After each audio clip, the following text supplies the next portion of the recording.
They are the future of America, and we should invest in them. Everybody will benefit from it. Every single American. And you should get used to it. This is the nation of immigrants. That's who we are. We're also announcing more than $645 million in a new life-saving assistance to address food insecurity in the region. There was an ADOS dude named Bill something, Bill the Icon. Bring up all the dirty laundry. Bring up all the dirty laundry. What's going on, Dirty Laundry family? Good morning, good afternoon, good evening. Just dropping in, tapping in with another video. And this again is regarding a recent statement made by Nancy Pelosi in regards to the immigrant population of America being labeled as the future of America. So I want to ask the question, are immigrants the future of America? Now, blacks were given credit for saving Biden's candidacy in 2020 and also for turning Georgia blue. Yet on President Joe Biden's first day in office, he signed a bill for the LGBTQ community, which in my opinion is a false group because one is not born gay.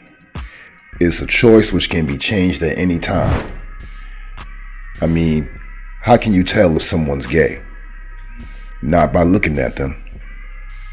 He next signed a bill for the Asian community, the Anti-Asian Hate Bill, which was a bill specifically for the hate that was supposedly being displayed against Asian Americans. Now, this bill doesn't apply to any other group except for Asians. Now, next up, from what we gather from the rhetoric, is that the illegal immigrant community, comprised mainly of Mexicans and Central Americans, is next up. Now, recently the Supreme Court declared DACA illegal, yet the Democrats continue to prioritize a pathway to citizenship for illegals. Even the CBC, the so-called Congressional Black Caucus, places immigration ahead of black issues such as reparations. Joe Biden declared during the run-up to the 2020 election that immigrants were the future, and we'd better get used to it. They are the future of America, and we should invest in them. Everybody will benefit from it. Every single American. And you should get used to it. This is a nation of immigrants. That's who we are. This was right after he was asked whether he supports reparations for slave descendants. Now, Nancy Pelosi is doubling down on that agenda by echoing Biden verbatim.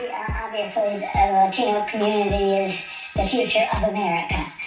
That immigrants are indeed the future of America, and she based this on the numbers that turned out for Joe Biden in 2020. Yet no other group has been a more loyal and dedicated base than Black American descendants of slavery. So the idea that the Latino vote has somehow swayed the narrative in favor of illegals is a false notion and one which I reject. The Democrats, who in years past spoke really tough on immigration, have in recent years done a complete 180-degree turn, and they now declare that immigrants are the future. Joe Biden has signed a number of executive orders, memos, and also proclamations which have reversed most, if not all, of Donald Trump's immigration policies.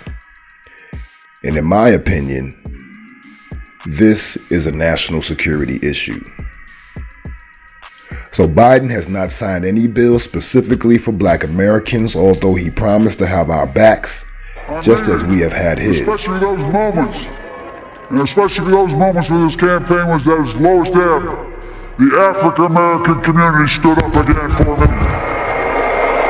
You always had my back, and I'll have yours.